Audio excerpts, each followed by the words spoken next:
చాలా కాంట్రోవర్సీ అవుతున్నారు ఈ మధ్య. అంటే వాస్తవాలు మాట్లాడితే కాంట్రవర్సీయే కదా!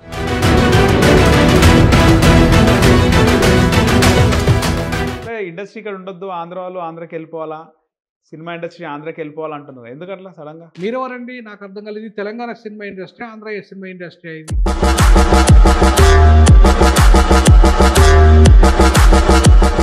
అల్లు అర్జున్ ఎందుకట్లా చేసినంటారు సార్?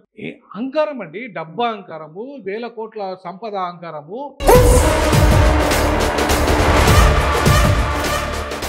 ముఖ్యమంత్రి రియల్ హీరో. నువ్వు ప్యాన్ హీరో కాదు, ప్రపంచ హీరో అయినా రియల్ హీరో కాదు. 3 రంగుల జెండా బట్టి సింగమోలే కదిలినాడు ఒక్కరో. నంది అవార్డులు ఉండయి, గద్దర్ అవార్డులు ఉంటాయి అని చెప్పి. గద్దరు కంటరాని వాడు, గద్దరు ఒక దళితుడు. కానీ ఇవాళ చూస్తే రేవంత్ రెడ్డికి కలవడానికి వెళ్ళిన సినీ పెద్దల్లో ఏ పెద్ద హీరో ఎవరు లేరు అసలు. అంటే రేవంత్ రెడ్డి అంటే లెక్కలేదా? ఎవరు పోలే. కాలేజ్ ఏమన్నాడు? ప్రాంతేతరుడు దూరం చేస్తే ప్రాంత అవతల తరిమేయండి వాళ్ళు.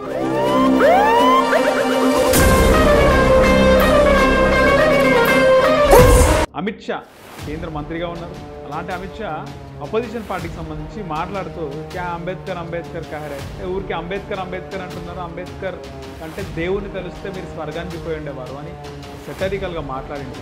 ఏమంటారు? ఏమంటారండి అమిత్ షా?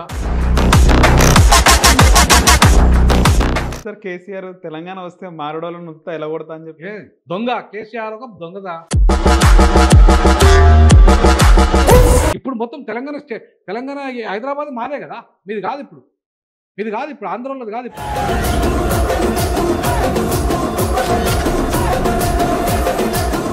సార్ ఇప్పుడు మీరు ముఖ్యంగా గతంలో చూసినప్పుడు మీరు ముఖ్యంగా దేవుళ్ళని నమ్మము, మేము రాముణ్ణి కృష్ణుడిని పూజించామన్నారు. ఉత్తరాది దేవులు, మేము ఉత్తరాది దేవులు నమ్మమంటున్నాం. ఇప్పుడు కూడా అంటాను నేను. హిందూ ప్రాంతం ఇది, ఇది హిందూ దేశం మాది. మేము హిందువులం, మేము పక్కా హిందువులం. వాళ్ళు హిందువులు కాదు. ఎవరు?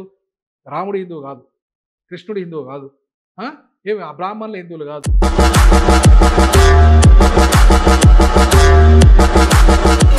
నమస్తే, వెల్కమ్ టు సెస్ టీవీ.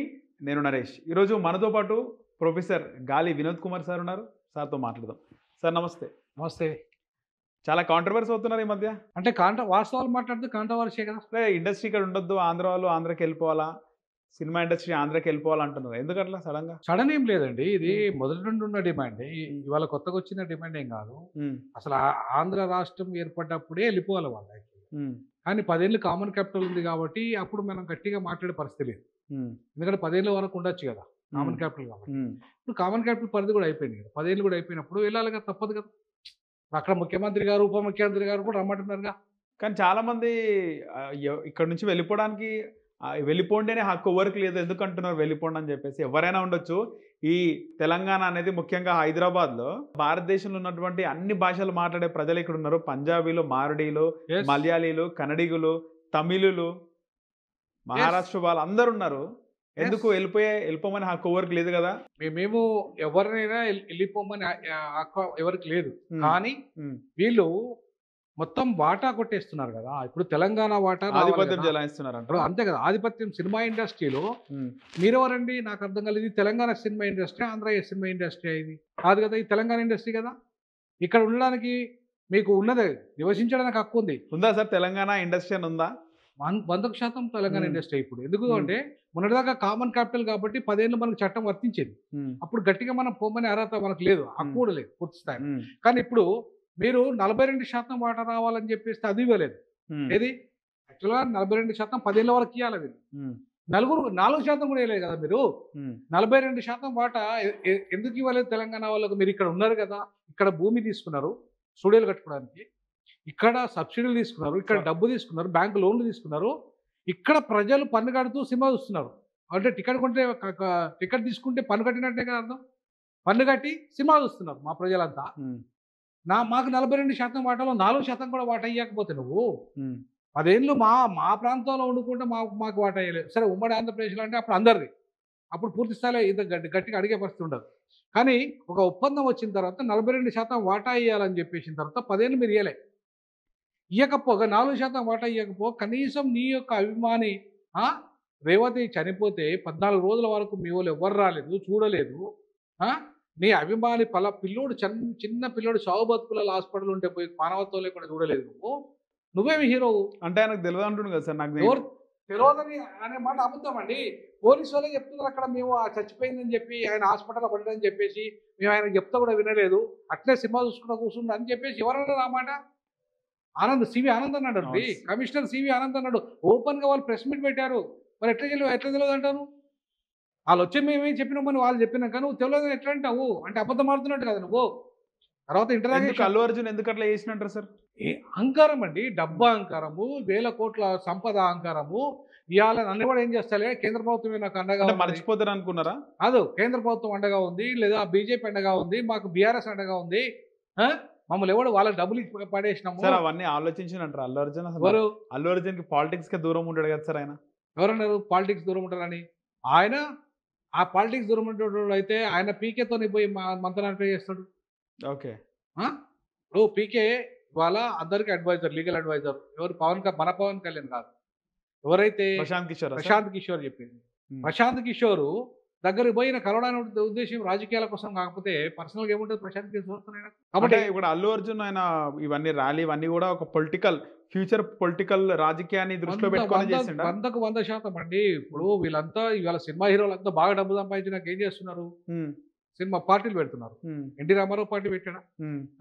ఇవాళ విజయ్ పార్టీ పెట్టాడు తమిళనాడులో. రజనీకాంత్ పార్టీ పెడతాను పెట్టలేదు కదా. ఎన్టీఆర్ గారు ఆయన ప్రజలకు సేవ చేయాలా, సంక్షేమ పథకాలు ఇవ్వాలని పార్టీ పెట్టాడు, పథకాలు ఓడిచ్చిండు కదా. ఏమంటే పథకాలు ఇవ్వడం వేరు, రాజకీయ నాయకులు పార్టీలు పెట్టినా లేదా?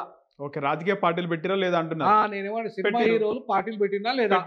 అదే కాదా, ఇది కూడా పెట్టే అవకాశం, పెట్టుకునే హక్కు కూడా ఉంది నాకు, లేదని అనట్లేదు నేను. కానీ నేనేమంటానంటే ఇక్కడ మీకు తెలంగాణలో మా ప్రజలకు ఇవ్వాల్సిన వాటా ఇవ్వకుండా 42% మీరు ఇవ్వకుండా, మీరు 10 ఏళ్ళుగా ఉన్నారు, 42% వాళ్ళ 4% వాటా కూడా ఇవ్వలేదు. రేపు కామన్ క్యాపిటల్ పరిధి కూడా అయిపోయింది. మాకు ఇప్పుడు 85% వాటా రావాలి. అంటే దేంట్లో? ఇండస్ట్రీ మొత్తంలో హీరోలు కానీ, నిర్మాతలు కానీ, ప్రతి కార్మికుల నుండి సినిమా హీరో వరకు, టాప్ హీరో వరకు కూడా అవకాశాలు 85% వాటా రావాలి. ఓకే, తెలంగాణ వాళ్ళకే రావాలి. ఎవరు ఇప్పించాలి మరి ఉండి అక్కడ? ఈ సినిమా ఇండస్ట్రీ ఇప్పుడు ఫిలిం దానికి ఎవరో డెవలప్మెంట్ కార్పొరేషన్. అవును, దిల్ రాజు ఉన్నారు. దిల్ రాజు చేయాలి ఆ పని. చేస్తాడా? చేయడు కదా. దిల్ రాజు చేయాలంటే ఇప్పటిదాకా వాళ్ళతోనే ఉన్నాడు కదా దిల్ రాజు. ఇప్పటిదాకా వీళ్ళకే సపోర్ట్ చేసేది కదా.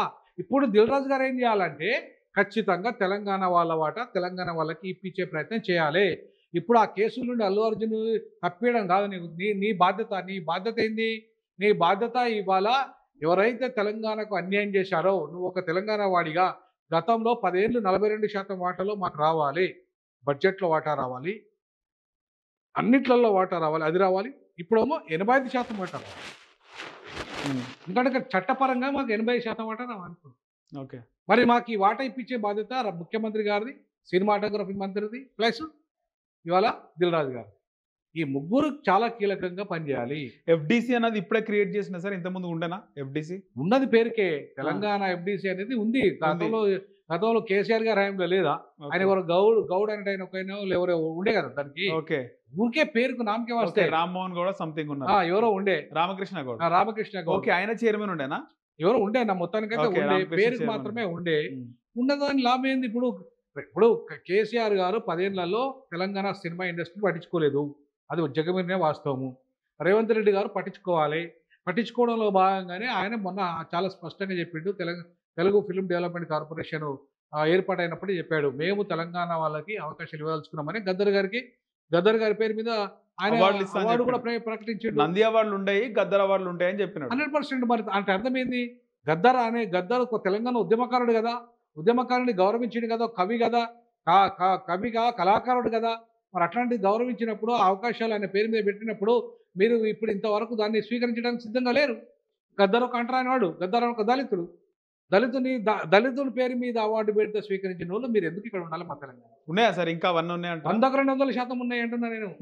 100-200% ఉన్నాయి. ఎందుకంటే అద్దెకి దాయకరు ఒక దళితుడు, ఒక కాంగ్రెస్ పార్టీ లీడరు, ఆయన సినిమా ఇండియా ఫైల్స్ను బయటికి ఎందుకు రానియలేదు? మీరు ఎందుకు రానియలేదు అంటున్నా. ఒక బొమ్మకు మురిలో ఒక దళితుడు ఒక 25 కోట్లు పెట్టి ఆయన 4-5 సినిమాలు ఇస్తే రిలీజ్ కానియలేదు మీరు. అట్లనే చాలా మంది ఇవాళ మైనార్టీలు, పాపం మహమ్మద్ రఫీ ఆ పిల్లోడు పాపం ఒక సినిమా తీస్తే తెలంగాణోడు దాన్ని రిలీజ్ చేయలే. ఆయన సినిమాలు తీస్తే అంటే థియేటర్లు ఇస్తలేరా సార్? థియేటర్లు ఇస్తలేరు, రిలీజ్ కానిస్తలేరు. మళ్ళీ అద్దంకి దయాకర్ ముఖ్యమంత్రితో మాట్లాడి రిలీజ్ చేయించుకోవచ్చు కదా. చెప్తున్నా కదా, ఇప్పుడు ఆ పరిస్థితే ఉంటే ముఖ్యమంత్రి ఆయనకి ఇస్తే ఆయన ఎమ్మెల్యే అయ్యాడు, మంత్రి అయ్యాడు. అదే కాలేదు కదా. రేవంత్ రెడ్డి కూడా దూరం పెడుతుండ అన్నట్టు కదా అర్థము, అన్నట్టు కదా అర్థము. ఇవాళ నేను ఏమంటున్నానంటే చాలా స్పష్టంగా చెప్పాల్సుకున్నా, తమిళనాడు ఫిల్మ్ ఇండస్ట్రీలో ఒక దళితుడు సూపర్ స్టార్ అవుతాడు, అవునా? రెండో దళితుడు సూపర్ స్టార్ అవుతాడు. విజయ్, రజనీకాంత్ వీళ్ళంతా సూపర్ స్టార్లు అవుతారు కింది కులాలలో. ఇక్కడ కనీసం ఒక సినిమా హీరో కూడా. రజనీకాంత్ దళితుడే. రజనీకాంత్ కూడా దళితుడేగా. ఆయన మహారాష్ట్ర దళితుడు, ఈయన తమిళనాడు దళితుడు. రజనీకాంత్ ఎస్సీ. అవును, ఆయన కూడా ఎస్సీ కదా. విజయ్ ఎస్సీ కదా. మరి వీళ్ళంతా సూపర్ స్టార్లుగా ఎదిగినప్పుడు కనీసం ఇక్కడ హీరోలుగా ఎదగరా? ఇక్కడ అవకాశమే రానివ్వట్లేదు. మీ 4 కుటుంబాలు 5 కుటుంబాలు 5 కులాలు మీరు ఉమ్మడి ఆంధ్రప్రదేశ్లో మీరే బాగుపడ్డారు, తెలంగాణ ఏర్పడ్డా కూడా మీరే బాగుపడుతున్నారు. ఇక మరి ఈ తెలంగాణలోకి ఎప్పుడు అవకాశాలు రావాలి? అక్కడ ఆంధ్రప్రదేశ్లో ఉన్న ఇతర కులాలకు కానీ ఇంకా మీ కుటుంబాలు తప్ప మిగతా కుటుంబాలకు కానీ అవకాశాలు ఎప్పుడు రావాలి? ఎందుకు రావద్దు? అదే మన మీ మొనోపలినా, మీ సొంత ప్రైవేట్ సంస్థనా అది? సినిమా ఇండస్ట్రీ అంటే it is nothing but A public institution. ప్రజలు 1000 రూపాయలు కూడా టికెట్ పెట్టి మొన్న ప్రీమియర్ షోకి వెళ్ళిండ్రు. 1200 పెట్టి 1200 పెట్టి కూడా పోయినరు. మరి అది పబ్లిక్ మనీ, నీ మనీ అది. నువ్వు 300 కోట్లు ఇవ్వాలి రెమ్యునరేషన్ తీసుకున్న పబ్లిక్ మనీ, నీ మనీ అది. So public are paying the taxes. మరి నువ్వు పబ్లిక్ పేయింగ్ ట్యాక్సెస్ ఇచ్చినప్పుడు పబ్లిక్ అడిగే హక్కు లేదా? మేము ట్యాక్సులు కట్టి నీకు సినిమా చూస్తున్నప్పుడు మాకు మా తెలంగాణ ఉద్యమకారులుగా మా వాటా మాకు అడగమా? మా ప్రజల వాటా మాకు రావద్దా? మా సబ్సిడీలు మాకు రావద్దా? మా అవకాశాలు మాకు రావద్దా? ఇది అడిగితే తప్పెట్లయితుంది అంటున్నాను నేను. తప్పెట్లయితుంది, తప్పు కాదు కదా. ఇవాళ మా దగ్గర ఉంటూ మా వాళ్ళు చచ్చిపోతే మా సినిమా ఎవరిని ఎదగనియరు, మా కవులను, కళాకారులను, సినిమా హీరోలను, నిర్మాతలను ఎవరిని ఎదగనియరు. మీరు మీ కుటుంబాలకే 4గురికే పరిమితమై ఎంతకాలం ఈ సినిమా మాఫియా నడిపిస్తారు? ఈ నడిపడానికి ఇవాళ ఎట్లా రేవంత్ రెడ్డి గారు ఒప్పుకుంటారు?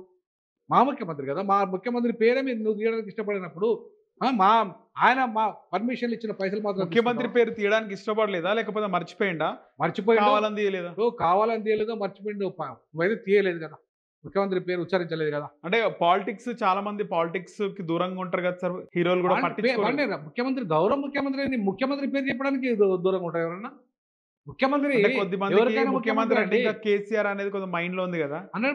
కొద్ది మందికి తెలంగాణ సీఎం ఎవరంటే కేసీఆర్ అనే వాళ్ళు కూడా ఉన్నారు. అయితే కేసీఆర్ అనే వాళ్ళు కూడా ఉన్నారు. ఈ రోజు వరకు ఆ విధంగా ఏమైనా మర్చిపోయి ఉండొచ్చు అనుకోవచ్చా? నేనేమంటానంటే మర్చిపోయినా మర్చిపోకపోయినా అంటే కేసీఆర్ రేవంత్ రెడ్డి అనే డైలామాలు ఉండొచ్చు అని. అట్లెట్లుంటాడు ఆయన?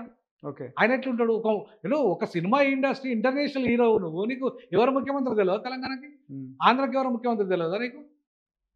మరి గత తెలియకుండా ఉన్నప్పుడు నిన్ను ఇవాళ మేము ఎట్లా స్వీకరించాలి? ఇక్కడ మా ముఖ్యమంత్రి గౌరవించకపోతే నేనేమంటానంటే, ఇప్పుడు రేవంత్ రెడ్డి గారు మా తెలంగాణ ముఖ్యమంత్రి, ఆయన పేరు నువ్వు ఉచ్చరించలే, కానీ ఆయన ఇచ్చిన రాయితీ మాత్రం తీసుకున్నావు కదా. అవును, ఆయన ఇచ్చిన పర్మిషన్ మాత్రం తీసుకున్నావు కదా. మరి అవి ఎందుకు తీసుకున్నావు? టికెట్ల రేట్లు పెంచిండు. అదే అది ప్రభుత్వం ఇచ్చిందే కదా, ముఖ్యమంత్రి ఇచ్చిందే కదా. టికెట్ల రేసం పైసలు కావాలి మా ముఖ్యమంత్రి, ఆయన పేరు అది ఏవా? అంటే యాటిట్యూడ్ అనుకోవచ్చా? ఖచ్చితంగా యాటిట్యూడ్ అనాలి కదా. అందుకే కదా మేము వెళ్ళిపోమంటున్నాము. అంటే నేను ఒక స్టార్ హీరోని, పాన్ ఇండియా స్టార్ని, అంటే ఉందారా ముఖ్యమంత్రి రియల్ హీరో, నువ్వు ప్యాన్ హీరో కాదు, ప్రపంచ హీరో అయినా రియల్ హీరో కాదు. Leader is a real hero. Public కోసం పనిచేస్తున్న వాడు లీడర్, కోట్లాది మంది ప్రజల ఓట్లతో గెలిచిన వాళ్ళు రియల్ హీరో. ఆయన కాదు. ఏముంది, పైసలు పెడితే సినిమా చూసినాం మేము. ఏమన్నా నువ్వేమన్నా సొంతగా క్రియేట్ చేసి పార్టీ పెట్టి నువ్వు ముఖ్యమంత్రి అయినప్పుడు మేము ఎన్టీఆర్ లాగా నువ్వు రియల్ హీరో అనుకుంటాం. రియల్ హీరో ఒకటే కాదు, రియల్ హీరో కూడా అనుకుంటాం. అది లేదు కదా, ఇక్కడ నువ్వు నిరూపించుకోలేదు కదా. ఓన్లీ రియల్ హీరో, నువ్వు రియల్ హీరో ముఖ్యమంత్రి, ఆయన గౌరవించావా? సో అందుకే రేవంత్ రెడ్డి అరెస్ట్ చేయించిండు, జైలుకి పంపించిండు అంటున్నారు సార్. ఇదేనా రీజన్? కారణం అది కాదు. రేవంత్ రెడ్డి కేవలము ఆయన పేరు చెప్పకపోతేనే పంపించిండని కాదు. ఆడ మనిషి చనిపోయిండు, అసెంబ్లీలోనే చెప్పిండు. అక్కడ మా తెలంగాణ బిడ్డ చనిపోయింది, ఆమె కొడుకు చావు బతుకుల మధ్యలో ఉన్నాడు. నువ్వు కనీసము నాకు తెలియదని ఎట్లా తప్పించుకుంటావు? పోలీసు వాళ్ళు చెప్పినాక, పోలీసు వాళ్ళు చనిపోయిందని చెప్పినాక కూడా నువ్వు ఎట్లా తప్పించుకుంటావు అంటున్నా. అదే కదా ఆ అసెంబ్లీలో ఆయన మాట్లాడింది. అవును సార్. పోలీసు వాళ్ళు ఇట్లా చెప్పినా కూడా చెప్పలేదని అన్నాడు. ఇది తప్పు కదా. ఇది ఒక, ఇప్పుడు నువ్వు హీరో కావచ్చు, ఎవరు కాదనట్లేదు, నువ్వు ప్యాన్ ఇండియా హీరో కావచ్చు, కాదనట్లేదు.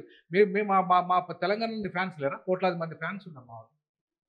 కానీ అవమానపరిచినట్టే కదా ఫ్యాన్స్.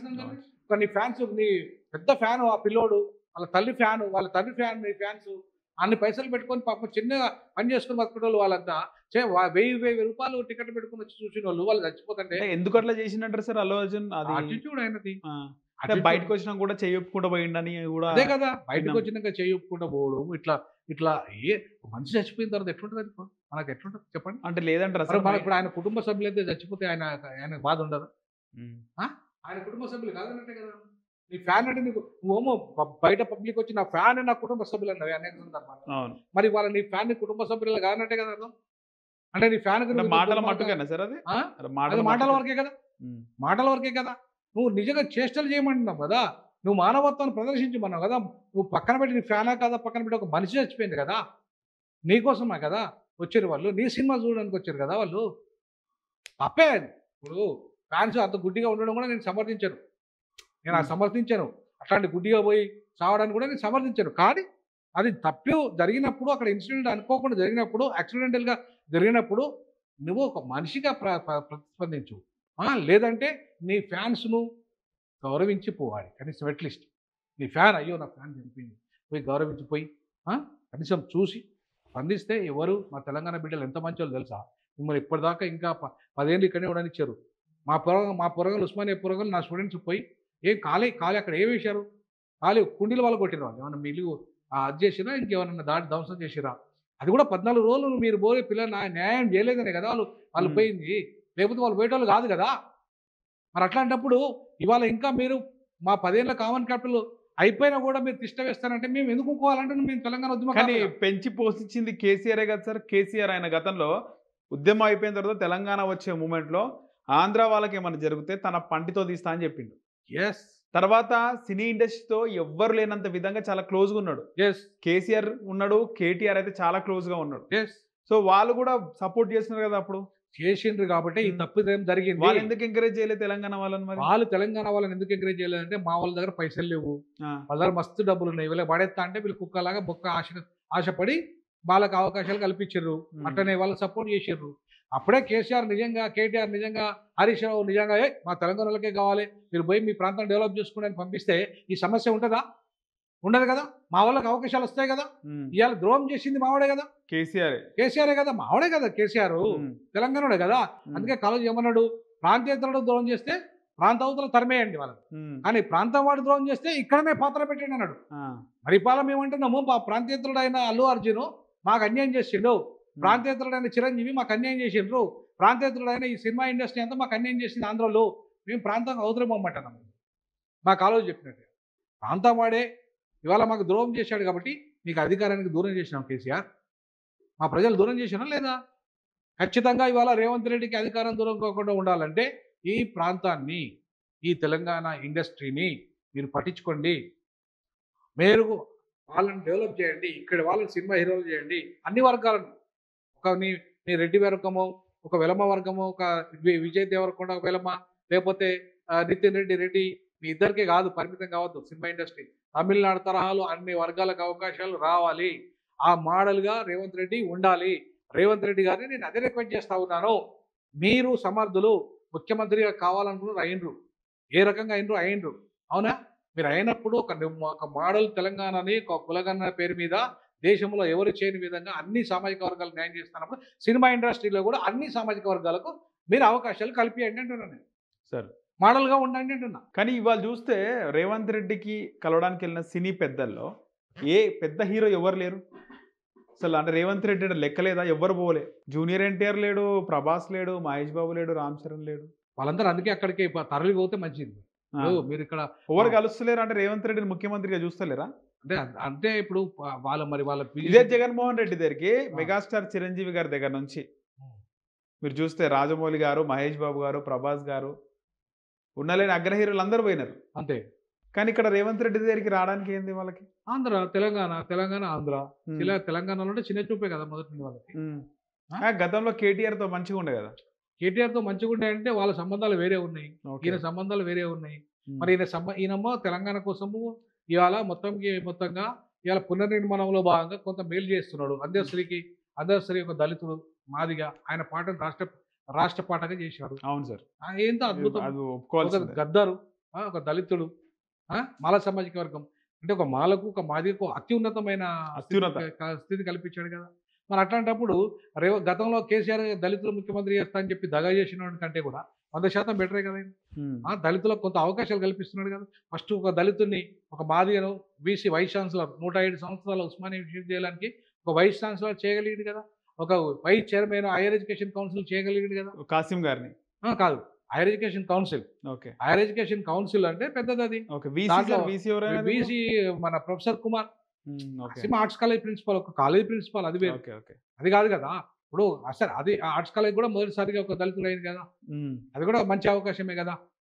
నేనేమంటానంటే ఇవాళ ఈయన వచ్చిన తర్వాత చాలా వరకు కింది కులాలకు కూడా అవకాశాలు. కుల నిర్మూలన చేసి ఎట్లుంటది సార్, ఆల్ ఆర్ ఈక్వల్ అని చెప్పేసి? కుల నిర్మూలన అనేది ఈ రాష్ట్ర పరిధిలో లేని అంశం. దేశంలో నరేంద్ర మోడీ కులగణన చేస్తలేడు కదా. కుల నిర్మూలన చట్టాన్ని ఇమ్మనండి, అద్భుతం ఉంటుంది. నేను మొదటి నుండి డిమాండ్ చేస్తూ ఉన్నాను. నేను అంతర్జాతీయ సదస్సులో ఈ అంశాలు మాట్లాడాను. ఎప్పుడు 2001లోనే ఒక న్యాయశాస్త్ర పరిశోధక విద్యార్థిగా నేను అనైలేషన్ ఆఫ్ క్యాస్ట్ తీసుకురండి. మీరు అంత ఐక్యరాజ్య సమితి ఎట్లయితే ఏది దాన్ని ఏంది రేషియల్ డిస్క్రిమినేషన్ మీరు అబాలిష్ చేశారు కదా, క్యాస్ట్ని కూడా అబాలిష్ చేయండి అని చెప్పారు. అన్టచబిలిటీ కాదు, క్యాస్ట్ని అబాలిష్ చేయండి. అప్పుడు మొత్తానికి కులాన్ని నిర్మూలన చేయడానికి భారతదేశంలో ఏ కులం ఆ కులం ఈ కులం అనే పరిస్థితి ఉండదు కదా. కాబట్టి నేనేమంటానంటే అది అది అయ్యే పని కాదు, అది చేసేవాళ్ళు చేయలేరు, అది అయ్యే. ఎందుకంటే వాళ్ళ కులం పునాదుల మీదనే, వర్ణం కులాల మీదనే ఇలా బీజేపీ నడుస్తుంది. అటువంటిప్పుడు వాళ్ళు కుల వ్యవస్థ రద్దు చేసే పరిస్థితి. ఫైనల్గా అల్లు అర్జున్ విషయంలో ఏం చెప్తారు సార్? స్టార్టింగ్ ఆయన 25 లక్షలు నా తరపు నుంచి నేను చేస్తున్నాను, వాళ్ళకి అండగా నిలబెడతా అని చెప్పాడు. వాస్తవానికి వేరే హీరోలు జూనియర్ ఎన్టీఆర్ మాట్లాడిన పక్కడబందీగా అల్లు అర్జున్ మాట్లాడలేడు సబ్జెక్ట్. సో ఆయన వర్షన్ వేరు, ఈయన వర్షన్ వేరు. ఆయన ఉంటే ఉన్నదానికంటే ఎక్కువ మాట్లాడతారు. ఈయనేం చెప్పిన 25 lakhs నేను ఇస్తాను నా తరపు నుంచి, ఇదే అమౌంట్ కాదు, ఇది నా తరపు నుంచి ఇస్తున్నాను, కానీ వాళ్ళ కుటుంబానికి అండగా ఉంటున్నాడు. కానీ ఇప్పుడు చూసుకుంటే మొత్తం సినిమా యూనిట్ 2 కోట్లు ఇస్తుంది. అదే అంటున్నాను. నేనేమంటానంటే వాళ్ళ 2 కోట్లు ఇచ్చిన ప్రాణం అయితే తిరిగి తెలియదు. నేనేమంటానంటే ఇవాళ మీరు 2 కోట్లు కాదు 300 కోట్లలో నువ్వు 1% ఇచ్చినా 3 కోట్లు అవుతాయి. అవునా కదా? అంటే ముందే ప్రకటించేస్తే అయిపోతుండే చాలా మంది అన్నారు సార్. కాదు, 1% నువ్వు ఇస్తే, నువ్వు 300 కోట్లు తీసుకున్నావు, 1% ఇస్తే ఒక ప్రాణాన్ని పోయినా సరే తిరిగి ఇవ్వలేవు. కానీ కనీసం ఆ పిల్లోడికి వైద్య ఖర్చులు కానీ వాళ్ళ భవిష్యత్తు కానీ అద్భుతంగా డెవలప్ అవుతుంది. సో నిన్ను కూడా గొప్ప హీరో అనుకునేవాళ్ళు కదా. మరి నువ్వు ముందు ప్రకటించుకొని ఇచ్చుంటే నీ మీద ఇంత వ్యతిరేకత వచ్చేది కాదు. ఇవ్వాల్సింది ఎలాగైనా ఇచ్చినావు, అది కూడా లేట్ ఇచ్చినావు. ముందే ఇస్తా, ఇదే 25 లక్షలు ఇచ్చినా కూడా, ఇప్పుడో ఇచ్చినా కూడా, అరే మా పిల్లలు అక్కడ పోయి నీ ఇంటి మీద దాడి చేసే వాళ్ళు కాదు కదా అంటున్నా. అట్లాంటి అవకాశం మీరే కల్పించారు కదా అంటున్నా. కాబట్టి ఏమనుకున్నారు సార్, చాలా మంది కూడా సినిమా రిలీజ్లప్పుడు ఫస్ట్ డే అప్పుడు చాలా అందరి హీరోల సంబంధించి అభిమానులు చనిపోయినవి మనం చాలా చూసినాం చాలా సినిమాలకి. కాకపోతే అక్కడ హీరో రాకపోయినా కూడా చనిపోయినారు. చాలామంది రాజకీయ సభల్లో చనిపోయినారు. జగన్మోహన్ రెడ్డి లేదా పవన్ కళ్యాణ్ వచ్చినప్పుడు షాక్ కొట్టి, చంద్రబాబు నాయుడు అక్కడ పుష్కరాలకు వెళ్ళినప్పుడు ఇలా చాలామంది చనిపోయినారు. అప్పుడు ఎవరు సార్ బాధ్యులు? అప్పుడు ఖచ్చితంగా ఎవరైనా సరే బాధ్యులు, ముఖ్యమంత్రి ఉంటాడు బాధ్యత. అక్కడ ఎవరైతే నిర్వాహకులు ఉంటారో వాళ్ళు బాధ్యులు ఉంటారు. ఏ ఇన్సిడెంట్ అయినా సరే అండి, ఇవాళ రైతులు చచ్చిపోయారు, ముఖ్యమంత్రి బాధ్యత ఏం చేయాలి? ఇప్పుడు తిరుపతి రెడ్డి సాయి రెడ్డి అంటే చనిపోయింది. తిరుపతి రెడ్డి మా వాళ్ళ ముఖ్యమంత్రి కుటుంబ సభ్యుల వాళ్ళ తప్పకుండా తిరుపతి రెడ్డి బాధ్యత వహించాలి. గురుకులలో పిల్లలు చనిపోయినారు, వాళ్ళు ఆఫీసర్లు బాధ్యత వహించాలి. ముఖ్యమంత్రి బాధ్యత, సాంఘిక సంక్షేమ శాఖ మంత్రి ఎవరికి శిక్ష వేయాలి సార్? ఎవరిని జైలుకి పంపించాలి? నేను ఏమంటున్నావు, బాధ్యత వహించాలి, జైలుకి పంపాలంటున్నా, వాళ్ళకి కంపన్సేషన్ ఇవ్వాలంటున్నా కుటుంబాలకి. నేను ఒక కేవలము ఈ ఒక్క ఇన్సిడెంట్లో మాత్రమే మాట్లాడట్లేదు ఒక లా ప్రొఫెసర్గా. ఇప్పుడు రుణమాఫీ కానప్పుడు, లేకపోతే రైతులు ఆర్థికంగా వాళ్ళు వెనుకబడిపోయి భయాందోళనలో వాళ్ళు ఆత్మహత్య చేసుకున్న రైతులు ఉన్నారు. ఆర్థిక నష్టాలు వచ్చి పంట రాష్ట్ర ప్రభుత్వం బాధ్యత. ఖచ్చితంగా రాష్ట్ర ప్రభుత్వం చేయాలి. అది వాళ్ళు ఆత్మహత్య చేసుకునేది దానికి కారణం ఎవరు అంటారు? ఎవరికి శిక్ష పడాలంటారు? ఖచ్చితంగా ఆత్మహత్య చేసుకున్న దాంట్లో కూడా ఎవరైతే తిరుపతి రెడ్డి వీళ్ళ రేవంత్ రెడ్డి కుటుంబ సభ్యుల వాళ్ళని నేను ఆత్మహత్య చేసుకున్నాను స్వయంగా రాసింది కాబట్టి వాళ్ళు బాధ్యత వహించాలి. రేవంత్ రెడ్డి కూడా వాళ్ళ మీద ఎఫ్ఐఆర్ చేపియాలి. నీ సొంత కుటుంబం ఇష్టారాజ్యంగా చేస్తానంటే నడవదు కదా. చేయాలి కదా, చట్టం ముందు అందరూ సమానమే కదా. కాబట్టి నేనేమంటానంటే చట్టము రేవంత్ రెడ్డికైనా, అల్లు అర్జున్కైనా, చట్టము తిరుపతి రెడ్డికైనా, వినోద్ కుమార్కైనా, ఇంకెవరికైనా సమానమే. కాబట్టి సామాన్యులకు కూడా సమానమే. కాబట్టి ఇవాళ అసెంబ్లీలో అదే మాట్లాడింది కదా రేవంత్ రెడ్డి గారు. నువ్వు అదే మాట్లాడిన రేవంత్ రెడ్డి గారు నీ కుటుంబం కూడా వర్తిస్తుంది అనే విషయాన్ని తెలుసుకోవాలంటున్నా నేను. లేకపోతే వాళ్ళు కూడా ఏలెత్తి చూపెట్టింది కదా, ప్రతిపక్షం మాట్లాడుతున్నది కదా, నీ కుటుంబంలో ఎందుకు చేయలేదు నువ్వు అని చెప్పి అడుగుతున్నది కదా. మరి దానికి కూడా సమానం చెప్పాలి కదా రేవంత్ రెడ్డి గారు. నేను ఇంకోటి కూడా చెప్పాల్సి ఈ సందర్భంగా వాళ్ళు వెళ్ళడం వల్ల నష్టం ఏం లేదు, వాళ్ళకు కూడా నష్టం లేదు. ఇక్కడ లాభమే. లాభమే. ఎట్లా లాభం ఎందుకు పోతలేరంటారు సరే ఇప్పుడు? ఎట్లా లాభం అంటున్నారంటే, అక్కడ పోయి అక్కడ స్టూడియోలు పెట్టుకోండి మీరు, డెవలప్ చేసుకోండి ఆంధ్రప్రదేశ్లో. ఇక్కడ పోయి ఇక్కడ ఆల్రెడీ ఎస్టాబ్లిష్ చేసిన స్టూడియోలు మీ స్టూడియోలో రెంట్స్కి ఇచ్చుకోండి. మీ స్టూడియోలో ఇక్కడ రెంట్స్కి ఇచ్చుకోండి. ఇక్కడ మీ బిజినెస్ మీద నడుస్తుంది. ఎవరు మీ బిజినెస్ వద్దన్నారు ఇక్కడ? ఎవరు వద్దంటారు? ఎవరు వద్దన్నారు? మేము కొత్త స్టూడియోలు కావాలంటే కట్టాలంటే టైం పడుతుంది కదా. అవును సార్. కాబట్టి ఎవరైతే ఇప్పుడు మీరు జాతీయ స్థాయి అంతర్జాతీయ స్థాయి వాళ్ళకి ఇట్లా కిరాయిలు ఇస్తారో తెలంగాణలో కూడా అట్నే కిరాయి ఇచ్చుకోండి. కాకపోతే ఇక్కడ మా ప్రాంతం కాబట్టి మేము మీకు భూమి ఇచ్చినాము, మేము మీకు కరెంట్ ఇచ్చినాము ఫ్రీ, మేము మీకు సబ్సిడీలు ఇచ్చినాం కాబట్టి తెలంగాణలో తక్కువ రేటుకి ఇవ్వండి. బట్ మొత్తానికైతే మీకు రెవెన్యూ వస్తుంది కదా. కాబట్టి అక్కడ పోయి కొత్త స్టూడియోలలో లాభం వస్తుంది మీకు, ఇక్కడ ఉన్న వాటిలలో లాభం వస్తుంది మీకు. ఇక్కడ రిలీజ్ చేసుకోవచ్చు, మీరు ఆడ రిలీజ్ చేసుకోవచ్చు, ఇప్పుడు చేసుకుంటారా మీరు? దేశం ఇలా ప్యాన్ అంటే కాదు, ప్యాన్ అమెరికా కూడా అయింది కదా, ప్యాన్ వరల్డ్ వైడ్ రిలీజ్ చేసుకుంటారు కదా. రిలీజ్ చేసుకోండి వరల్డ్ వైడ్, ఎవరు వద్దనట్లేదు. బట్ 85% వాటా తెలంగాణ వాళ్ళది, తెలంగాణకి ఇప్పుడు రావాలి. 42% 10 ఏళ్ళ కట్టియాలి. ఆ కట్టించే బాధ్యత ఇవాళ ముఖ్యమంత్రి గారు తీసుకోవాలి. వాళ్ళ దగ్గరికి వెళ్ళి ఇవాళ ఫిలిం డెవలప్మెంట్ ఆయన దిల్ రాజు తీసుకోవాలి. అట్లాగే ఇవాళ ఎవరైతే అసోసియేషన్ మా పేరు మీద మమ్మల్ని మోసం చేస్తున్న వాళ్ళు దాన్ని రద్దు చేయాలి. మా అసోసియేషన్ వద్దు, ఏపీ మూవీ అసోసియేషన్, మా association Telangana movie association, okay, వాటికి ఎన్నికలు పెట్టండి. అక్కడ వేరే ఉండాలి, ఇక్కడ వేరే ఉండాలి. ఏ రాష్ట్రంగా రాష్ట్రంగా ఏ ముఖ్యమంత్రి వేరు ఉన్నప్పుడు మీరు మా అసోసియేషన్ వేరు ఉండద్దా? ఏమి అక్కడ ఫిల్మ్ డెవలప్మెంట్ కార్పొరేషన్ ఉన్నప్పుడు, ఇక్కడ ఫిల్మ్ డెవలప్మెంట్ కార్పొరేషన్ ఉన్నప్పుడు అక్కడ హీరోలకు అక్కడ మీరు మీ ఆంధ్రలోకి 85% అవకాశాలు ఇచ్చుకోండి, 15% మాకు మిగతా వాళ్ళకి మిగతా రాష్ట్రాలకు ఇవ్వండి. అట్లాగే మేము 85% మా వాళ్ళకి ఇస్తుంటాం. మిగతా మీ ఆంధ్రలో కానీ లేదంటే దక్షిణాది వాళ్ళకి కానీ మేము ఇంకా 15% అవకాశాలు ఇచ్చుకుంటాం. అట్లా మీరు డెవలప్ అవుతారు, మేము డెవలప్ అవుతాము. కానీ ఎప్పటికీ మీ 5 కుటుంబాలు, మీ 5 కులాలే బాగుపడాలి, అందరూ అక్కడ ఇక్కడ నష్టపోవాలి, ఆంధ్ర డెవలప్ కావద్దు. ఆంధ్ర ముఖ్యమంత్రి పాపం ఏదో కష్టపడతారు, సీనియర్ మోస్ట్ ఆయన ఇవాళ డెవలప్ చేస్తా అంటాడు. రెవెన్యూ వస్తుంది కదా ఆంధ్రప్రదేశ్కు రెవెన్యూ వస్తే నష్టమా లామా? ప్రజలు బాగుపడతారు కదా, 4 డబ్బులు వస్తాయి. సినిమా ఇండస్ట్రీ వాళ్ళు వచ్చే ట్యాక్స్ వల్ల ఆంధ్ర రాష్ట్రం బాగుపడుతుంది కదా, మరి అది రావద్దా? మీరే ఇక్కడ ఉండి మీ కుటుంబాలే బాగుపడాలా? నేను అదే అంటున్నా. అందుకే ఇక్కడ మా వాళ్ళు బాగుపడాలి, మా వాళ్ళకి అవకాశం రావాలి.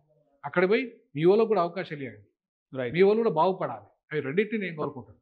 ముఖ్యంగా దేశ అత్యున్నత చట్టసభ పార్లమెంట్లో అమిత్ షా కేంద్ర మంత్రిగా ఉన్నారు. అలాంటి అమిత్ షా అపోజిషన్ పార్టీకి సంబంధించి మాట్లాడుతూ క్యా అంబేద్కర్ కహరే అంటే ఊరికి అంబేద్కర్ అంటున్నారు, అంబేద్కర్ కంటే దేవుని తెలిస్తే మీరు స్వర్గానికి పోయి ఉండేవారు అని సెటరికల్గా మాట్లాడండి సార్. ఏమంటారు దీని మీద?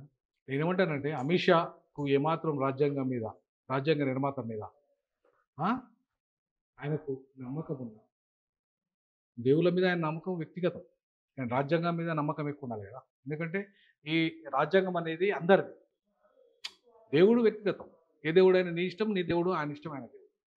కానీ రాజ్యాంగం అందరిది కదా, రాజ్యాంగ నిర్మాత అందరి వాడు కదా. నువ్వు రాజ్యాంగ నిర్మాతని అవహేళన చేస్తే ఎట్లా? ఏం శిక్షగాళ్ళు ఏం పడలేదు, ఆయనకు నిరసన తప్పితే ఏం జరగలేదు. నేను ఏమంటానంటే శిక్షలు పడాలంటే ఆల్రెడీ కేసులు వేసారు, లాయర్లు వేసి ఇలా చాలామంది కేసులు వేసారు దేశవ్యాప్తంగా. రేపు అవన్నీ ఆ కోర్టులోకి రావాలి. వచ్చిన తర్వాత అక్కడ ఒక మంత్రి హోమ్ మినిస్టర్ కాబట్టి ఆయన మీద గతంలో ఆయన గుజరాత్ హోమ్ మినిస్టర్గా ఉన్నప్పుడు దేశ 2 సంవత్సరాలు బహిష్కరణ చేసింది కోర్టు. అవునా? గుజరాత్ బహిష్కరణ. ఇద్దరు మోదీ అమిత్ షా ఇద్దరు ఒకటే గుజరాతే, అంతే కదా, ఇద్దరు గుజరాతీ వాళ్ళే. సో గుజరాతీ వాళ్ళు ఇద్దరు కూడా ఇలా అంబేద్కర్ అవమానం. కానీ అట్లా ఉండొచ్చు సార్, ప్రధానికి ఒకటే రాష్ట్రము ఉండద్దండి, హోంమంత్రి ఒకటే రాష్ట్రం ఉండదు. నేను ఏమంటాను, అందుకే అడుగుతున్నాను. నేను దక్షిణాది నుండి ఒక దక్షిణాది జాయింట్ యాక్షన్ కమిటీ చైర్మన్గా మాకు ఈ దేశ ప్రధానమంత్రి కావాలంటున్నా. మీరు ఉప ప్రధానమంత్రిగా ఉండండి. మీరు ఇంకో ఉత్తరాది, ఇప్పుడు ఒకసారి ఉత్తరాది అయితే ఇంకోసారి దక్షిణాది కావాలి, ఒకసారి దక్షిణాది అయితే ఒకసారి ఉత్తరాది కావాలి. అట్లాగే మిగతా రాష్ట్రాలకు ఉప ప్రధానమంత్రులు కావాలి. మిగతా ప్రాంతాలు ఉత్తరాది దక్షిణాది. ఉప ప్రధాని లేదు కదా సార్, ఇప్పుడు లేదు, ఉండాలంటున్నా నేను. ఎందుకు అట్లా తీసేసినారు? ఈవెన్ ఉపరాష్ట్రపతి కూడా దక్షిణాదికి లేదండి. గతంలో ఉపరాష్ట్రపతి అని ఇచ్చారు కదా. అసలు రాష్ట్రపతి కావాల్సిన వాడు ఎవరు? వెంకయ్య నాయుడు. ఆయన రాష్ట్రపతి కానియాలి. ఓకే, ఉప ప్రధానమంత్రి కావాలి ఎవరు? కిషన్ రెడ్డి. ఆయన కానియాలి. అట్లీస్ట్ పోనీ సీతారామన్, నిర్మలా ఉప ప్రధానమంత్రి కదా సీనియర్. ఎప్పటి నుండి చేసినారు సార్ ఈ ఉప ప్రధాని? ఎప్పుడో బాబు జగజ్జీవన్ హామీలో నేను ఉప ప్రధానమంత్రి ఆయన. అవును. మళ్ళీ ఎందుకంటే ఇవ్వాలి మీరు ఉప ప్రధానమంత్రి పోస్ట్? ఇప్పుడు ఉత్తరాది వాళ్ళు ప్రధానమంత్రి అయితే దక్షిణాది ఈశాన్య రాష్ట్రాలు ఉన్నాయి, అట్లాగే నీకు ఉత్తరాది ఉంటుంది, మధ్య భారతదేశం ఉంటుంది, ఇట్లా మొత్తం 4 దిక్కులు ఉంటాయి కదా. 4 దిక్కుల వాళ్ళకి 4 ఉప ప్రధానమంత్రులు ఇస్తే పోయేదేముంది నీకు? ఆ?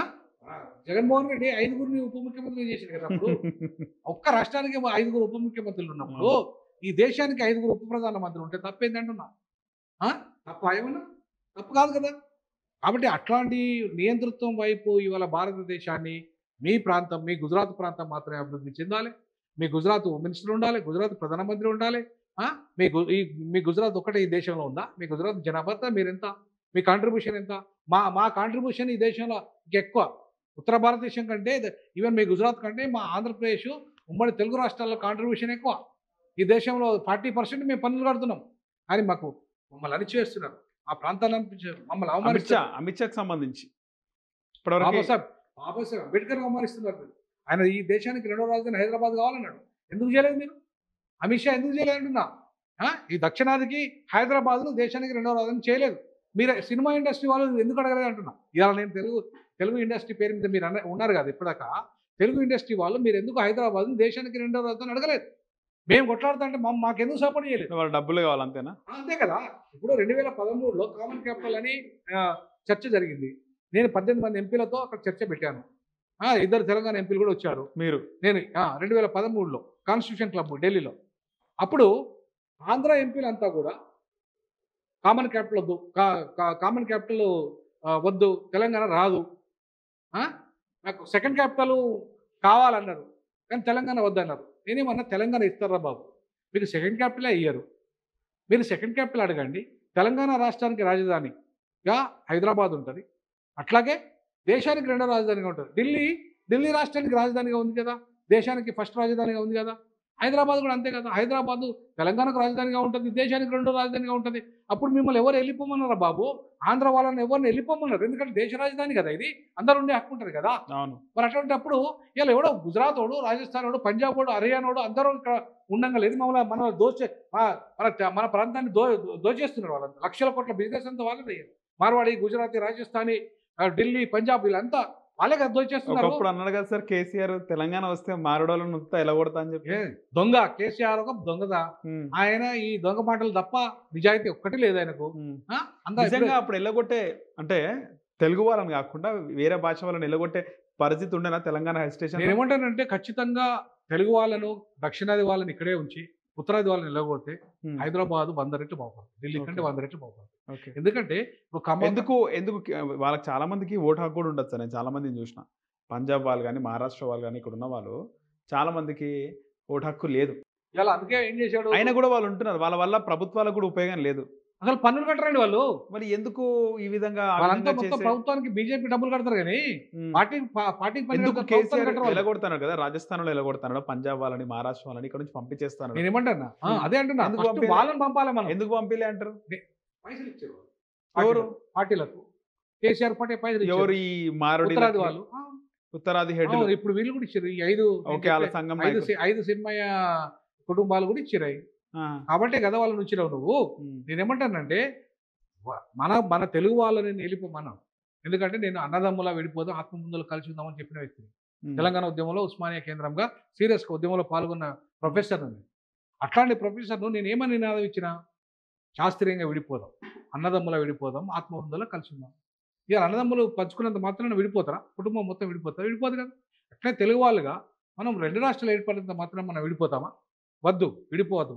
మనం కలిసే ఉందాం. బట్ 2 రాష్ట్రాలుగా కలిసి ఉందాం, 2 రాష్ట్రాలుగా కలిసి ఉందాం. మనం పంచుకుందాం శాస్త్రీయంగా. మీకు ఎంతమంది ఉద్యోగులు, మీకు ఎంతమంది నీళ్ళు రావాలి, మీకు ఎంత వాటా రావాలి, మీ వాటా మీది, మా వాటా 42% వాటా మాకు రావాలి కదా. ఇప్పుడు ఆంధ్రప్రదేశ్ ఉమ్మడి కామన్ క్యాపిటల్లో మాకెందుకు సినిమా రంగంలో రాలేదు? 4% వాటా కూడా రాలేదు. 42% కూడా లేదు 42లో. ఎందుకు రాలేదు అంటున్నాను. మరి ఎందుకు కేసీఆర్ గారు 42% వాటా గురించి ఎందుకు మాట్లాడలేదు? ఇవాళ రేవంత్ రెడ్డి గారు మాట్లాడాలి. ఆ గతంలో 42%, ఇది కామన్ క్యాపిటల్ 15 ఉన్నంత కాలం. ఇప్పుడు 85% రావాలంటారు. ఇప్పుడు మొత్తం తెలంగాణ హైదరాబాద్ మాదే కదా, మీది కాదు. ఇప్పుడు ఆంధ్రలోది కాదు. ఇప్పుడు సెకండ్ క్యాపిటల్ అయితే మీది అయ్యేది ఉండే. కానీ మీరు సెకండ్ క్యాపిటల్ గురించి కొట్టలేదు కదా, మీరు సపోర్ట్ చేయలేదు కదా. బాబాసాహెబ్ అంబేద్కర్ సపోర్ట్ చేయలే అన్నాడు. ఆంధ్ర రాష్ట్రం ఏర్పడ్డప్పుడు ఆయన లా మినిస్టర్. బాబాసాహెబ్ అంబేద్కర్. అవునా? ఆంధ్ర రాష్ట్రం ఏర్పాటు ఏమన్నాడు ఆయన? అరే క్యాపిటల్ సిటీ లేకుండా ఎట్లా ఇస్తారండి మీరు అన్నాడు అంబేద్కర్. క్యాపిటల్ సిటీస్ లేకుండా ఆంధ్ర రాష్ట్రం వచ్చేది అప్పుడే 53లో. 56లో కూడా 56లో వచ్చి మీరు ఇక్కడ హైదరాబాద్లో కలిసి ఆంధ్రప్రదేశ్ అయింది. ఆంధ్రప్రదేశ్. తర్వాత 2014లో ఆంధ్రప్రదేశ్ విడిపోయిన తర్వాత కూడా క్యాపిటల్ సిటీ ఇవ్వలేదు. ఇదే గుజరాత్ పార్టీలు, ఇదే ఉత్తరాది పార్టీలు, ఎవరు కాంగ్రెస్ బీజేపీ వాళ్ళు క్యాపిటల్ సిటీలు ఇవ్వకుండా ఆంధ్ర చంద్రబాబు నాయుడు వచ్చినాక అమరావతి డిక్లేర్ చేసిండు కదా. అప్పటిదాకా క్యాపిటల్ సిటీ లేదు కదా. మరి క్యాపిటల్ సిటీ ఇవ్వకుండా ఒక రాష్ట్రాన్ని డిక్లేర్ చేస్తారు ఎవరైనా కేంద్ర ప్రభుత్వం? దాన్ని వీళ్ళు ఎట్లా ఒప్పుకున్నారు? కేసీఆర్ కానీ కేసీఆర్ అంటే మా హైదరాబాద్ క్యాపిటల్ సిటీ ఉంది కాబట్టి ఓకే ఒప్పుకుంటాడు. అప్పుడు చంద్రబాబు ఎట్లా ఒప్పుకున్నాడు? అరే మీరు క్యాపిటల్ సిటీ ఇవ్వకుండా మాకు ఎట్లా ఇస్తారా ఆంధ్రప్రదేశ్? అప్పుడు జగన్ ఎట్లా ఒప్పుకున్నాడు? ఏమంటానంటే అంబేద్కర్ 53లోనే క్యాపిటల్ సిటీ కావాలన్నాడు. 2014లో కూడా మీరు క్యాపిటల్ సిటీ అడగకపోతే మీరు ఆంధ్రప్రదేశ్ ద్రోహం చేసిన వాళ్ళు కదా. ఈ రోజు వరకు కూడా కరెక్ట్గా క్యాపిటల్ విషయంలో కొట్లాటే జరుగుతుంది. అదే చట్టంలోనే పొందుపరిచి అమరావతి ఆనాడు క్యాపిటల్ చేసి ఉంటే మళ్ళీ జగన్మోహన్ రెడ్డి వచ్చి క్యాపిటల్ విశాఖపట్నమో క్యాపిటల్ ఇంకో అనటోడు కాదు కదా. అంటే తెలుగు ప్రజలు కొట్లాడుకోవాలి, తెలంగాణ ప్రజలు కొట్లాడుకోవాలి. మీరు మాత్రం ఉత్తరాదిలో మంచిగా ఉండాలి. మీరు యూపీ అంత వెనుకబడ్డ యూపీని మాత్రం విభజించారు. యూపీ అంత పెద్ద రాష్ట్రం, 25 కోట్ల జనాభా. సార్ ఆంధ్రప్రదేశ్ ముఖ్యంగా ఇంత డెవలప్ కానీ కారణం ఎవరు సార్? ఇక్కడ నిజాం. అసలు ఇది కావడానికి ఆంధ్రప్రదేశ్ డెవలప్ కారణం నిజాం. ఎందుకంటే నిజాం హయాంలోనే ఈ ఐటీ అంత డెవలప్ కావడానికి Babu cyber city Chandrababu cyber city Babu నిర్మాణం చేశాడు. అంతకంటే ముందు కాంగ్రెస్ పార్టీ కూడా నిర్మాణం చేసింది కదా. అప్పుడు ఆంధ్ర పాలకులే డెవలప్ చేసిరంటారు. తప్పది. ఆంధ్ర పాలకులు ఎట్లయితుందండి? అంటే ఎక్కువగా ఆంధ్రప్రదేశ్ అన్నప్పుడు ఆంధ్ర పాలకులు ఉండరు. సీమాంధ్ర ముఖ్యమంత్రులే డెవలప్ చేసిరు కదా సార్. ముఖ్యమంత్రులు వాళ్ళైతే మేము ఓట్లేదా తెలంగాణలో? ఓకే కాదండి. వాళ్ళ మా హైదరాబాద్ ప్రపంచ నగరం. ఒకప్పుడు నిజాములోనే మేము అత్యంత సంపన్న నగరం. వచ్చి మీరు దోషించారు మా హైదరాబాద్ నగరాన్ని. మీరు కబ్జా చేసేసారు. రియల్ కమ్మోళ్ళు మొత్తం కబ్జా చేసి ఎందుకు వచ్చారు సార్? అంటే కలిపినాకనే వచ్చినారు కదా. అదే కదా, మీరు కలిపిన దుర్మార్గంగా కలిపి మా తెలంగాణ దోపిడీ గురైంది కలిపినాకనే కదా. అంతే కదా, మేము దోపిడీ గురైన మమ్మల్ని అన్యాయం చేసింది మీరు. 56 మీరే డెవలప్ చేసింది ఎట్లంటారు? మమ్మల్ని అన్యాయం చేశారు సార్. మనం చూస్తున్నాం బీహార్, యూపీ లాంటి రాష్ట్రాలు ఉన్నాయి, డెవలప్మెంట్ లేదు అక్కడ. లేదు అంటే మంచి ముఖ్యమంత్రులు ఉన్నా, పేరు మోసిన ముఖ్యమంత్రులు ఉన్నా డెవలప్ కాలే. కానీ ఇక్కడ హైదరాబాద్ డెవలప్ అయింది కదా సార్. నేనేమంటానంటే బీడీఎల్ కానీ లేదంటే మొత్తం వాళ్ళ సీసీఎంబీ కానీ మొత్తం కేంద్ర ప్రభుత్వ శాఖలను ఎవరు తెచ్చారండి? ఎవరు తెచ్చారు? చంద్రబాబు తెచ్చింది. ఎవరు తెచ్చారు సార్? కాంగ్రెస్ కదా. కాంగ్రెస్ కదా తెచ్చింది. హైదరాబాద్ ముఖ్యమంత్రి కాంగ్రెస్ ముఖ్యమంత్రి ఉమ్మడి ఆంధ్రప్రదేశ్ ముఖ్యమంత్రి ఆంధ్ర అయినా రాయలసీమ అయినా రైట్. ఈ హైదరాబాదు అంతకుముందే సంపన్న నగరము. అంతకు ముందే ఇక్కడ అన్నీ ఉన్నాయి. ఇక్కడ నిమ్స్ ఉంది అప్పటికి. ఇక్కడ మొత్తం ఉస్మానియా హాస్పిటల్, యూనివర్సిటీ ఉంది. ఇవన్నీ ఉన్నాయి. ఎప్పుడు నిజాం కాలంలో ఉన్నాయి. కానీ గాంధీ కట్టింది చంద్రబాబు హయాంలో. గాంధీ వచ్చింది చంద్రబాబు హయాంలో. ఒక్కటి వచ్చింది, ఒక్క మెడికల్ కాలేజ్ వచ్చింది. కానీ అంతకంటే ముందు ఎన్ని మెడికల్ కాలేజీలు ఉన్నాయి? కాలేజీలు, హాస్పిటల్స్ ఉన్నాయి. అంటే నేను ఏమంటున్నా సార్, ఇక్కడ చంద్రబాబు లేకపోతే కాంగ్రెస్ అంటలే, చాలా వరకు కూడా ఆంధ్ర ప్రాంతానికి, సీమాంధ్ర ప్రాంతానికి చెందిన ముఖ్యమంత్రులు ఉండి మీ ప్రాంతాన్ని డెవలప్ ఎందుకు చేసుకోలేదు? నేనంటే అడుగుతాను ఇవాళ. హైదరాబాద్ మాది, మా ప్రాంతాన్ని ఎందుకు పెట్టుబడి అనుకూలంగా ఉంది? వాతావరణానికి అనుకూలంగా ఉంది హైదరాబాద్. అందుకే కదా మీరు ఇక్కడ పెట్టుబడి పెట్టుకొని బాగా సంపాదించాలనుకున్నారు. మీ ప్రాంతాన్ని ఎందుకు డెవలప్ చేసుకోలేదు అంటున్నా. తప్పు చేసింది మీరే కదా. దోపిడీ ఇక్కడ మాకు దోపిడీ చేస్తారు, మాకు అవకాశాలు రానియలేదు. మా సంపద దోపిడీ చేసారు. పోయి కనీసం ఆ సంపదన్న పోయి మీ దగ్గర పెట్టుబడి పెట్టుకోవాలి కదా. అది పెట్టుకోలేదు. మీరు పోయి అమెరికాలో పెట్టుబడి పెట్టుకున్నారు, మీరు పోయి విదేశాల్లో పెట్టుబడి పెట్టుకున్నారు. సరే, ఇప్పుడు మీరు ముఖ్యంగా గతంలో చూసినప్పుడు మీరు ముఖ్యంగా దేవుళ్ళని నమ్మము, మేము రాముడిని కృష్ణుడిని పూజించమన్నారు. ఉత్తరాది దేవులు, మేము ఉత్తరాది దేవుళ్ళు నమ్మమంటున్నాం. ఇప్పుడు కూడా అంటాను నేను. ఉత్తరాది దేవులు అవసరం మీద మాకు శివుడు ఉన్నాడు ఇక్కడ. మా దక్షిణాది దేవుడు, మాకు అమ్మ దేవతలు ఉన్నారు. దక్షిణాదిలో మా శివుడు నల్లోలం అండి. దక్షిణాదిలో నల్లోలము. కృష్ణుడు కూడా నల్లగానే ఉంటాడు కదా సార్. కృష్ణుడు నల్లగా ఉండడు. నల్లగా కాదు ఆయన ఉన్నది. ఆయన ఉండేది ఆ కలర్ బ్లూ కలర్. ఆయన బ్లూ కలర్ ఉంటాడు. ఆయన ఆ కలర్ లో ఉంటాడా? రాముడు కృష్ణుడు అదే కలర్. అవును, రాముడు కృష్ణుడు బ్లూ కలర్. వాళ్ళు మీరు కళ్ళు చూడండి, వాళ్ళ కళ్ళు ఎట్లుంటాయి. మీరు యూరోపియన్ తెల్లోళ్ళ కళ్ళు ఎట్లుంటాయి, వాళ్ళ కళ్ళు ఎట్లుంటాయి అంటే అర్థమైంది. మీరు వాళ్ళు యూరోప్ సంతతి, విదేశీయులు వాళ్ళు, ఆర్యులు వాళ్ళు. ఎవరు? కృష్ణుడు, రాముడు అందరూ రాముడు. రామాయణము, మహాభారతం ఇక్కడ మన ఇండియాలో అక్కడ అండి జరిగితే ఏమైతే జరిగిందని రాసుకున్నారు వాళ్ళు. భారతదేశంలో జరగచ్చు కానీ వచ్చింది అక్కడికి వెళ్ళి కదా. ఆ సంతతి అంత వచ్చిందంట. ఓకే. కాబట్టి ఈ దేశం మూలవాసులో మేము. సింధు నాగరికత మాది, హరప్ప నాగరికత మాది. హర అంటే శివుడు, అప్ప అంటే తండ్రి. శివుడు తండ్రి ఉన్న నాగరికత మాది. సింధు అంటే ఇవాళ సింధు పదం రివర్, అది సింధు కాస్త హిందూ అయింది. హిందూ ప్రాంతం ఇది ఇది హిందూ దేశం మాది. మేము Okay. హిందువులం, ఉమ్, మేము పక్కా హిందువులం. వాళ్ళు హిందువులు కాదు. Okay. ఎవరు? రాముడు హిందువు కాదు, కృష్ణుడు హిందువు కాదు, ఏమి ఆ బ్రాహ్మణులు హిందువులు కాదు, మరి ఏంటి సార్ క్షత్రులు వాళ్ళు? హిందువులు. వాళ్ళు హైందవులు హైందవులు. వేరు, హిందువులు వేరు. ఓకే వాళ్ళు ఆర్యులు, మేము ద్రవిడులము. ఓకే వాళ్ళది విదేశీ సంతతి, మాది ఈ దేశ సంతతి. ఓకే మేము స్వదేశీలం. ఓకే బయట నుంచి వచ్చిన వాళ్ళు ఆర్యులు, అవును, ఇక్కడ భారతదేశంలో పుట్టి పెరిగిన వాళ్ళు వాళ్ళ ఆ ద్రవిడులు. సంతతి వాళ్ళండి. ఉమ్, ఎవరైతే త్రివర్ణాలు ఉన్నారో బ్రాహ్మణ, క్షత్రియ, వైశ్య. ఈ వైశ్య అంటే మళ్ళీ కోంటోళ్ళు కాదు, ఉమ్, కోంటోళ్ళంతా ద్రవిడులే. ఓకే కోంటోళ్ళంతా నల్లోళ్ళే, ఇక్కడోళ్ళే, మా వాళ్ళు వాళ్ళంతా. ఉమ్, వాళ్ళు కాదు, నేను చెప్పే బనియా ఎవరైతే ఈ మార్వాడి సంతతి ఉందో, ఓకే ఈ వాళ్ళు వాళ్ళు గుజరాత్ వైశ్యులు. సంతతి ఉందో, వీళ్ళంతా కూడా ఆర్యులే. ఓకే. ఆర్య సంతతి వాళ్ళంతా, మా ద్రవిడ సంతతి కాదు. బయట నుంచి వచ్చినారంటారు. బయట నుంచి వచ్చిన సంతతి, బయట నుంచి వచ్చిన వాళ్ళు వెళ్తానండి భారతదేశాన్ని. భారతదేశం Okay. మాది. సరే సత్యయుగంలో మనం చూసినాం హిరణ్యకశిపుడు, నరసింహస్వామి, ప్రహ్లాదుడు ఇది చూసినాం. త్రేతాయుగంలో రాముడు, ద్వాపర యుగంలో కృష్ణుడు, ఇవన్నీ కూడా చూసినాం. ఆ యుగాలన్నీ భారతదేశంలో జరగలేదు అవన్నీ కూడా. ఏమన్నా జరగనియండి, ఇవి జరిగినా జరగలేదా అవి పుక్కిడి పురాణాలు నాకు సంబంధం లేదు. ఉమ్, నేను ఒకటే చెప్పాల్సుకునే సందర్భం, ఉమ్, నేను ఒక దక్షిణాది వాడిగా, మా దక్షిణాది ఆది దేవుడు బ్రాహ్ముడు కాదు, శివుడు. ఉమ్, మేము శివుణ్ణి ఆది దేవునిగా గుర్తిస్తాము. మేము Okay. ఆది హిందువులము. ఓకే ఇది ఆది భారతదేశము. ఇది సింధు నాగరికత ప్రాంతం, ఇది హరప్ప నాగరికత ప్రాంతం, ఉమ్, ఇది ఆర్య నాగరికత ప్రాంతం కాదు ఇది.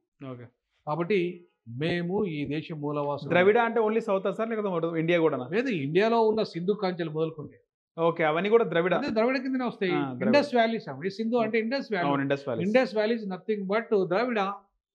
సో కాబట్టి మేమంతా ఆ సింధు పరివాహక ప్రాంతం. ఈవెన్ పంజాబ్, పాకిస్తాన్ కూడా మాదే. పాకిస్తాన్లో ఉన్న సగభాగం మాదే కదా. ఇక్కడ ఈ మా ద్రవిడులదే కదా. కాబట్టి మేమేమంటారంటే ఈ ప్రాంతం అంతా కూడా, ఈవెన్ కాశీ నుండి మా ప్రాంతం ఉంది ఇక్కడ దాకా, అంతా ఉత్తర భారతదేశం కొంత లేదు కానీ మిగతా ఈవెన్ గుజరాత్ కూడా మా దగ్గరికే వస్తుంది. గుజరాత్ ప్రాంతం కూడా ద్రవిడుల కిందే వస్తుంది. కాబట్టి మేమేమంటానంటే ఏదైతే మా ప్రాంతం ఉందో, మా ప్రాంతాన్ని మా రాజులు ఏరారు, మా ప్రాంతాన్ని మా దేవుళ్ళు, మా సంస్కృతి వేరు, ఆర్య సంస్కృతి వేరు, అదే ఉత్తరాది సంస్కృతి. ఎలా ఉత్తరాది పార్టీలైన కాంగ్రెస్, బీజేపీ వాళ్ళ సంతతి, ఆర్య సంతతి. ఓకే వాళ్ళందరూ దక్షిణాది సెటిల్ అయ్యారు అంటారు అట్లా అక్కడ.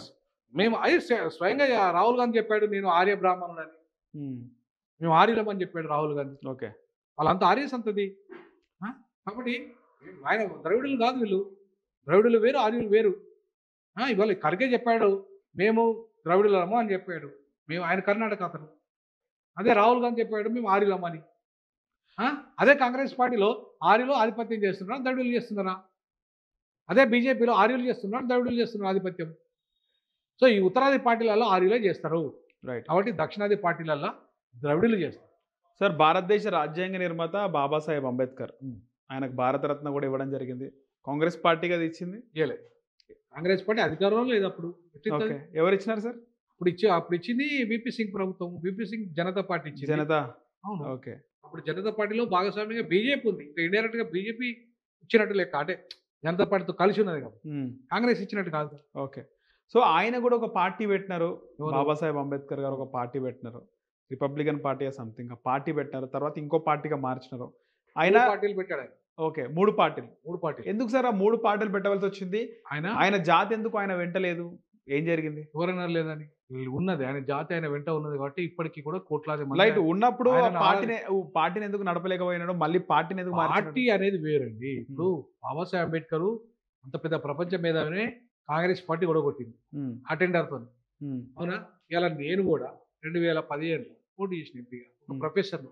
బాబాసాహెబ్ అంబేద్కర్ చదువుకున్న కొలంబియాలో లండన్ స్కూల్ ఆఫ్ ఎకనామిక్స్ లో చదువు చెప్పించిన, పరిశోధన పత్రాలు సమర్పించిన, ప్రపంచ సదస్సులో పాల్గొన్న. నాకు కూడా చాలా డిగ్రీలు ఉన్నాయి. బాబాసాహెబ్ అంబేద్కర్ లాగా నేను ఇప్పుడు డీలీట్ చేస్తున్నా. ఆయన ప్రజలు నాకు ఓటేస్తారా? నన్ను గెలిపిస్తారా? గెలిపారు. నాకు ఎన్ని డిగ్రీలు ఉన్నా నేను బాబాసాహెబ్ అంబేద్కర్ వారసుడైనా, బాబాసాహెబ్ అంబేద్కర్ లాగా నా కొంచెం రూపం కొంచెం వచ్చినా ఇవాళ ఏ ప్రతిభను చూడరు, పైసలు చూస్తారు అక్కడ. ఆ రోజు బాబాసాహెబ్ అంబేద్కర్ ఓడగొట్టిన వాళ్ళు. అంటే ఆయన జాతికే మార్పు తీసుకొచ్చింది కదా సార్, కుల వివక్షను తీసేసినాడు. తీసుకొచ్చినా సరే ప్రభావం అంతా కూడా ఇప్పటికీ అగ్రవర్ణాల పార్టీలో ప్రభావమే ఉంది. దళిత పార్టీలో ఆయన మొట్టమొదటి పెట్టిన పార్టీ ఏది సార్? ఆయన పుట్టిన పార్టీ మొట్టమొదటి పార్టీ ఏంటంటే ఇండియన్ లేబర్ పార్టీ. ఓకే. రెండవ party scheduled caste federation party. మూడవ party republican party of India. Okay. ఎందుకు ఆ పార్టీలను ఎందుకు నడపలేకపోయినాడు ఆయన? తప్పు. డబ్బు డబ్బేనా? ప్రభావం. అంతే కదా. పాపం ఓకే. బాబాసాహెబ్ అంబేద్కర్ మేధావి కానీ డబ్బు ఎక్కడుంది ఆయన దగ్గర? ఓకే. సో డబ్బు అంత ఎలక్షన్ అంటేనే డబ్బు కదా. కాంశీరామ్ గారు అంటే చాలా ధైర్యంగా ముందుకొచ్చాడు. ఆయన డబ్బును సమీకరించగలిగాడు. ఆయన ఒక ఫైటర్‌గా ఆయన ఉత్తరప్రదేశ్‌లో అధికార మాయావతిని తీసుకురాగలిగాడు. కానీ కాంశీరామ్ గారు అంత ఫైటర్ కాదు. అంటే అంబేద్కర్ మేధావి, ఫైటర్ కాదు. డబ్బుల పరంగా పొలిటికల్ స్ట్రాటజీ ఆయనకు ఆయనకు పాపం తెలియదు. తెలియదని కాదు. కానీ ఆ కానీ తర్వాత వచ్చిన కాంచీరామ్ గారు కానీ చాలా మంది ఇలాంటి మేధావులు ఎందుకు ఆయన పెట్టిన పార్టీని ముందుకు తీసుకెళ్ళలేకపోయారు? ఆయన పెట్టిన పార్టీని ఎందుకు తీసుకుపోయారంటే వాళ్ళు ఆయన అనుచరులు బాబాసాహెబ్ అంబేద్కర్లు ఆయన ఒక మారు కులానికి పరిమితం చేశారు. ఒక మారు కులం, ఒక కులం పునాదుల మీద ఒక నీతిని కానీ ఒక జాతిని కానీ నిర్మించలేమని బాబాసాహెబే చెప్పాడు. మరి అట్లాంటప్పుడు వాళ్ళు ఆ మారు కులానికి పరిమితం అయితే అధికారం ఎట్లా వస్తుంది? మిగతా కులాల ఓట్లు యూపీలో వచ్చింది కదా సార్. ఒక్క కులం ఓట్లు వేయలేదు కదా యూపీలో, బహుజనుల ఓట్లు వేసారు. అది మహర్వాదం నుండి కాస్త బహుజనవాదం అయిపోయింది. షెడ్యూల్ కాస్ట్ ఫెడరేషన్ కాస్త అది బహుజన్ బహుజనులుగా సమాజ్ మారింది. పార్టీ. బహుజన్ సమాజ్ కానీ పార్టీ. అక్కడ మెజారిటీ కూడా ఎస్సీలే ఉన్నారు యూపీలో. ఉన్నారు మెజారిటీ ఎస్సీలు ఉన్నా కూడా ఒక్క ఎస్సీలతో పార్టీ అధికారం రాదు. రాదు. ఎస్సీలో ఒక్కరే ఓట్లు వేస్తే అధికారంకి వస్తుందా? రాదు కదా. ఓకే. ఇప్పుడు సో ఆ విధంగా మందకృష్ణ మాదిగ 3 సార్లు పోటీ చేశాడు. ఒక మాదిగలో ఓట్లు వేస్తే గెలుతాడా? గెలవలే కదా ఆయన. 3 సార్లు ఓడిపోయింది కదా. కారణం ఏంటంటే ఒక కులం అనే పార్టీ, ఒక కులం అనే పరిధిలో ఆయన ఉన్నాడు కాబట్టి అట్లా ఓడిపోయి అదే రేవంత్ రెడ్డి, అదే కేసీఆర్ ఎందుకు ఎంత బలంగా గెలవరు అంటే అన్ని అంటే వాళ్ళ కులాల కులాల పరంగా పోతే అదే వాళ్ళ కులం పరంగా అయితే వాళ్ళు కూడా గెలవరు కదా. గెలవరు కదా వాళ్ళ రెడ్డి. కులాల పరంగా పోతే ఎవరు గెలవరు. ఒక్క కులం పరంగా పోతే గెలవరు, అన్ని కులాలను కలుపుకోకపోతే గెలుస్తారు. కాబట్టి కానీ ఇక్కడ ఎస్సీలు ఎస్టీలు బీసీలు మైనారిటీలు ఒక ఓసీని ఫాలో అవుతారు. ఆయన ఒక ఎస్సీ కానీ ఓసీలు బీసీలు అందరూ ఎస్సీని ఫాలో అవ్వరా సార్? కారు కదా. ఎందుకు? ప్రాబ్లం అదే కదా. ఇప్పుడు మన నాయకత్వం అంటే నాయకత్వ లక్షణాలు లేవా? కాదు, ఎస్సీలకు? నాయకత్వ లక్షణాలు ఉన్నప్పటికీ ఉమ్. అసలు మనం బానిసత్వ మైండ్లో ఉన్నాం. ఏమని వినోద్ కుమార్ అనేవాడు పోటీ చేస్తే గెలుతాడా? ఓడిపోయేటువంటి మన వాళ్ళకి ఓటేయాలి. అయినా వినోద్ కుమార్ దగ్గర డబ్బులు ఏమున్నాయి? మనకు ఒక ఓటుకు 5,000 ఇస్తాడా? 1000 ఇస్తాడా? 500 ఇస్తాడా లాస్ట్? ఓకే. సో ఇలాంటి మైండ్ సెట్ ఉంటుంది. బానిస మైండ్ సెట్ అది. ఓకే. ఉత్తరప్రదేశ్లో ఆ మైండ్ సెట్ లేదు కాబట్టి అధికారం వచ్చిందా అక్కడ దళితులకు. ఓకే. ఇక్కడ ఆ మైండ్ సెట్ ఉంది కాబట్టి అడక తిన్న ఉద్యమాలు ఇక్కడ ఉన్నాయి కాబట్టి అధికారం రావాలి. Right sir. ధన్యవాదాలు సార్. ధన్యవాదాలు. Thank you.